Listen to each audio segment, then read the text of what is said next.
নমস্কার বন্ধুরা, রসনা আর test of হোমে আপনাদের স্বাগত। আশা করি আপনারা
সেই ফাটিয়ে নেবেন, না হলে কিন্তু ছিটে গায়ে আসতে পারে।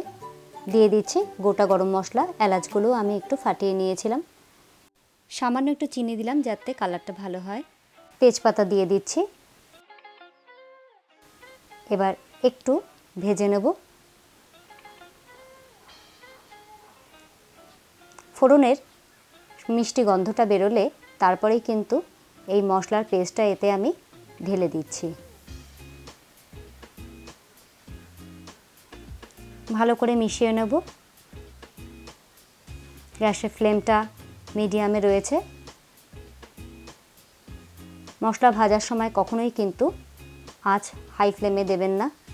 দিয়ে দিচ্ছি 1/2 টিস্পুন হলুদ গুঁড়ো, 1 টেবিল স্পুন কাশ্মীরি লঙ্কার গুঁড়ো।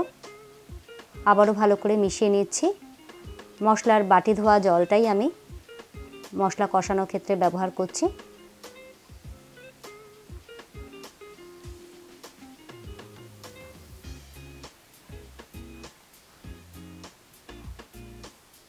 মশলাটা খুব ভালো করে কষাতে হবে। যখন দেখবেন লেগে যাচ্ছে তখন কিছুটা করে জল দিয়ে দিয়ে এইভাবে কষাতে হবে। এখানে কাশ্মীরি লঙ্কার গুঁড়োটা আমি একটু বেশি ব্যবহার করেছি, কারণ তাতে এর রঙটা খুবই সুন্দর আসে। আবারও সামান্য জল আমি ব্যবহার করলাম। আবারও ভালো করে কষিয়ে নিচ্ছি। এবার এতে আমি দিয়ে দিচ্ছি স্বাদ অনুযায়ী নুন, স্বাদ অনুযায়ী চিনি। আবারও ভালো করে মিশিয়ে নিচ্ছি। যে কোনো রান্নার ক্ষেত্রেই নুন মিষ্টি ঝালটা আপনারা আপনাদের স্বাদ অনুযায়ী দেবেন।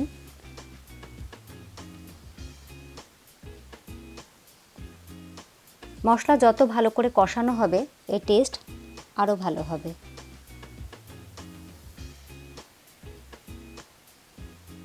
মশলাটা আমি 2-3 মিনিট মতো কষিয়ে নিয়েছি। এবার আমি এতে আলুগুলো ঢেলে দিলাম।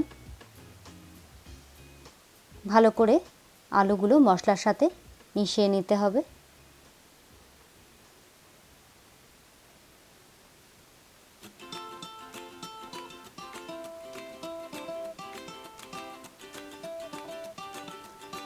আরও সামান্য একটু জল দিয়ে আমি মশলাটা ভালো করে আলুর মধ্যে মিশিয়ে নিচ্ছি।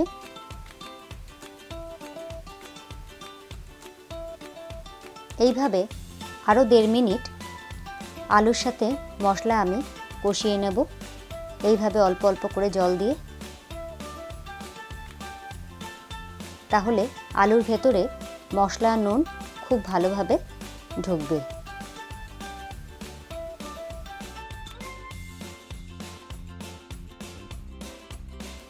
কষানোটা প্রায় হয়ে গেছে। এখন আমি এতে মিশিয়ে দিচ্ছি 1 টেবিল স্পুন টমেটো সস। আপনারা চাইলে টমেটো পেস্টও ব্যবহার করতে পারেন। ভালো করে মিশিয়ে নিচ্ছি।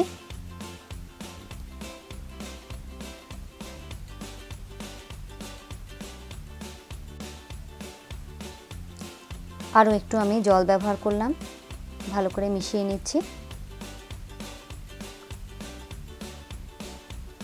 1.5 মিনিট মতো আমার কষানো হয়ে গেছে। আলুটা দেওয়ার পর কিন্তু এই মশলার সাথে ভালো করে কষাতে হবে। এবার এতে আমি জল দিয়ে দিচ্ছি। আপনারা যতটা গ্রেভি চান সেই অনুযায়ী জল ব্যবহার করবেন। যেহেতু আমি আলুর দম করছি, কষা আলুর দম, তাই আমি খুব বেশি জল দিচ্ছি না।